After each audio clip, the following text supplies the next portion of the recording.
Assalamualaikum warahmatullahi wabarakatuh. Di sini saya akan mengerjakan tugas EAS mata kuliah Pendidikan Patriotisme dengan menjelaskan isu-isu problematika bangsa dan negara Republik Indonesia yang bisa menimbulkan ancaman integrasi nasional baik akibat ancaman militer maupun ancaman non-militer dengan dosen pengampu Bapak Edi Wahyudi, SH, MSI. Perkenalkan, nama saya Wina Ayunda KSK NPI 123210021 dengan teman saya. Perkenalkan, nama saya Rezilina Dwi Akhirniati, NPI 123210033. Ancaman terhadap integrasi nasional. Wilayah Indonesia berada pada posisi silang dunia yang sangat strategis. Posisi silang Indonesia merupakan sebuah potensi sekaligus ancaman bagi integrasi nasional bangsa Indonesia. Ancaman bagi integrasi nasional tersebut datang dari luar maupun dari dalam negeri Indonesia sendiri dalam berbagai dimensi kehidupan. Ancaman tersebut biasanya berupa ancaman militer maupun non-militer. Posisi negara Indonesia yang berada di tengah-tengah dunia dilewati garis khatulistiwa diapit oleh dua benua yaitu Asia dan Australia serta berada di antara dua samudra yaitu Samudra Pasifik dan Samudra Hindia. Kondisi tersebut menunjukkan bahwa wilayah Indonesia berada pada posisi silang dunia yang sangat strategis. Sistem pertahanan dan keamanan Indonesia berada di antara sistem pertahanan kontinental di utara dan sistem maritim di barat, selatan, dan timur.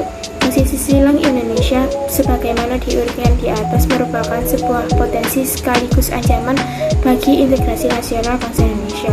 Dikatakan sebuah potensi karena akan memberikan dampak bagi kemajuan bangsa Indonesia serta akan memperkokoh keadaan atau keberadaan Indonesia sebagai negara yang tidak dapat disepelekan keadaannya dalam menunjang kemajuan serta terciptanya perdamaian dunia. Akan tetapi, posisi silang ini juga menjadikan Indonesia sebagai negara yang tidak terbebas dari ancaman yang dapat memecah belah bangsa. Ancaman militer. Ancaman militer adalah ancaman yang menggunakan kekuatan bersenjata dan terorganisasi yang dinilai mempunyai kemampuan membahayakan kedaulatan negara, keutuhan wilayah, keselamatan segenap bangsa. Ancaman militer dapat berupa agresi atau invasi, pelanggaran wilayah, pemberontakan bersenjata, sabotase, spionase, aksi teror bersenjata, dan ancaman keamanan laut dan udara. Agresi suatu negara dikategorikan mengancam kedaulatan negara, keutuhan wilayah, dan keselamatan segenap bangsa Indonesia, mempunyai bentuk-bentuk mulai dari yang berskala paling besar sampai dengan yang terendah. Invasi merupakan bentuk agresi yang berskala paling besar dengan menggunakan kekuatan militer bersenjata yang digerakkan untuk menyerang atau menduduki suatu wilayah Indonesia. Bentuk lain dari ancaman militer yang peluang terjadinya cukup tinggi adalah tindakan penyelewengan wilayah laut, ruang udara, dan daratan Indonesia oleh negara lain. Konsekuensi Indonesia yang memiliki wilayah yang sangat luas terbuka berpotensi terjadinya pelanggaran wilayah.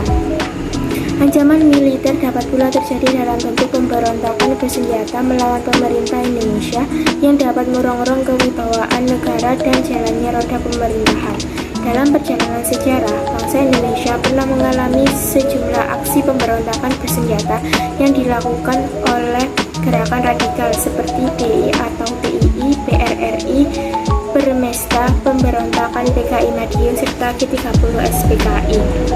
Beberapa jumlah aksi pemberontakan bersenjata tersebut tidak hanya mengancam pemerintahnya saja, tetapi juga mengancam tegaknya negara kesatuan Republik Indonesia yang berlandaskan Pancasila dan Undang-Undang Dasar 45.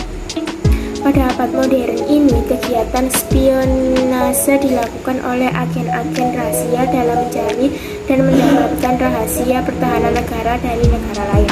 Kegiatan spionase dilakukan secara tertutup dengan menggunakan kemajuan ilmu pengetahuan dan teknologi sehingga tidak mudah dideteksi. Isu-isu problematika bangsa akibat dari ancaman militer yaitu satu, terjadinya penangkapan ikan secara ilegal oleh pihak asing di laut Indonesia. 2. Adanya pemberontakan G30 SPKI, DI atau TII, PRRI, Permesta, pemberontakan PKI Madiun, dan adanya terorisme yang sering melakukan pemberontakan di wilayah Indonesia. Pengertian ancaman non-militer. Ancaman non-militer ini merupakan ancaman yang menggunakan faktor-faktor non-militer yang dinilai mempunyai kemampuan yang membahayakan kedaulatan negara, kepribadian bangsa, keutuhan wilayah suatu negara, dan keselamatan segenap bangsa. Untuk ancaman ini sendiri disebabkan oleh beberapa pengaruh yang utama, yaitu karena pengaruh negatif dari globalisasi. Untuk bentuk-bentuk ancaman non-militer yaitu yang pertama, ancaman di bidang ideologi, yang kedua, ancaman di bidang ekonomi, yang ketiga, ancaman di bidang sosial budaya, dan yang terakhir ada ancaman di bidang politik. Untuk ancaman di bidang ideologi yaitu kehidupan masyarakat Indonesia saat ini cenderung mengarah pada kehidupan liberal yang menekankan pada aspek kebebasan individualisme. Mungkin hal ini sebagai akibat dari pengaruh negatif globalisasi. Globalisasi ternyata mampu meyakinkan kepada masyarakat Indonesia bahwa liberalisme dapat membawa manusia ke arah kemakmuran dan kemajuan. Tetapi pada umumnya pengaruh yang diambil justru yang bernilai negatif, misalnya gaya hidup yang kemewahan, pergaulan bebas yang cenderung menuju ke arah kebebasan seks, dan lain sebagainya. Untuk poin kedua yaitu ancaman di bidang ekonomi. Ekonomi suatu negara tidak bisa berdiri sendiri. Hal tersebut merupakan bukti nyata dari pengaruh globalisasi. Dapat dikatakan untuk saat ini tidak ada lagi negara yang mempunyai kebijakan ekonomi yang tertutup dari pengaruh negara-negara lainnya. Meskipun negara tersebut bertetangga, lokasinya berdekatan, tetapi untuk saat ini kebijakan ekonomi suatu negara tidak ada lagi.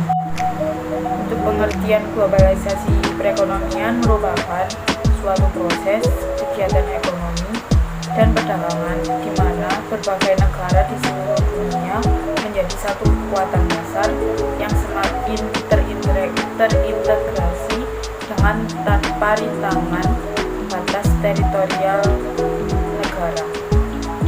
Untuk pengaruh globalisasi ekonomi yang terjadi di Indonesia yaitu yang pertama, Indonesia akan dibanjiri masuknya barang-barang dari luar negeri seiring dengan adanya perdagangan bebas yang tidak mengenal adanya batas-batas negara. Hal tersebut sangat berbahaya bagi produsen lokal di Indonesia. Yang kedua yaitu perekonomian negara akan dikuasai oleh pihak asing karena sering mudahnya pihak asing menanamkan modalnya di perusahaan dalam negeri. Untuk yang ketiga yaitu timbulnya kesenjangan sosial yang tajam sebagai akibat dari adanya persaingan bebas di dalam pasar. Untuk yang keempat yaitu sektor ekonomi rakyat yang diberikan subsidi semakin berkurang, koperasi semakin sulit berkembang, dan juga penyerapan tenaga kerja dengan pola padat karya semakin tertinggalkan, sehingga angka pengangguran dan kemiskinan di Indonesia khususnya sulit dikendalikan. Untuk yang ketiga yaitu ancaman di bidang politik. Ancaman di bidang politik itu bersumber dari dua arah, yaitu dari luar negeri maupun dari dalam negeri. Untuk dari luar negeri yaitu ancaman di bidang politik yang dilakukan oleh suatu negara dengan melakukan tekanan politik terhadap negara tujuan, misalnya negara Indonesia. Untuk ancaman di bidang politik yang bersumber dari dalam negeri mungkin berupa penggunaan kekuatan seperti pengerahan massa untuk menumbangkan suatu pemerintahan yang berkuasa, menghalang kekuatan politik yang melemahkan kekuasaan pemerintah, dan juga bisa memberikan ancaman separatisme yang merupakan bentuk lain dari ancaman politik yang timbul di dalam negeri. Untuk poin yang keempat yaitu ancaman di bidang sosial budaya. Untuk ancaman ini merupakan ancaman dari dalam yang didorong oleh isu-isu seperti kemiskinan, pengangguran, kebodohan masyarakat, keterbelakangan, dan ketidakadilan. Ancaman di bidang sosial budaya ini merupakan ancaman dari luar timbul sebagai akibat dari pengaruh negatif adanya globalisasi. Untuk isu problematika bangsa Indonesia akibat dari ancaman non-militer ada beberapa hal. Yang pertama yaitu banyak muncul gaya hidup konsumtif dan selalu menggunakan produk-produk luar negeri, sehingga produk lokal semakin ditinggalkan.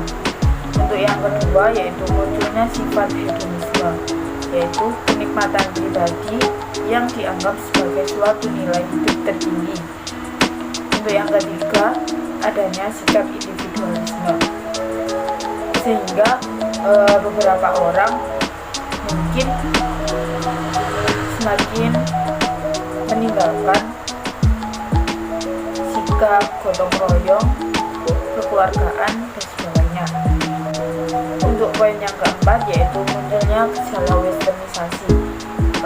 Mungkin gejala westernisasi adalah gejala gaya hidup yang selalu berorientasi kepada budaya barat tanpa diseleksi terlebih dahulu, seperti meniru model pakaian yang biasa dilakukan oleh orang barat yang sebenarnya bertentangan dengan nilai dan norma-norma yang berlaku di suatu negara seperti Indonesia. Untuk yang kelima yaitu angka pengangguran, kemiskinan, angka kriminalitas masih relatif tinggi di Indonesia. Untuk yang keenam yaitu Indonesia akan semakin dibanjiri barang impor dari luar dan semakin melupakan barang lokal, sehingga hal tersebut sangat berakibat pada produsen lokal di Indonesia. Mungkin bisa menyebabkan berbagai produsen lokal mengalami kebangkrutan. Demikian penjelasan dari kami tentang isu-isu problematika negara dan bangsa Indonesia akibat ancaman militer dan non-militer. Wassalamualaikum warahmatullahi wabarakatuh.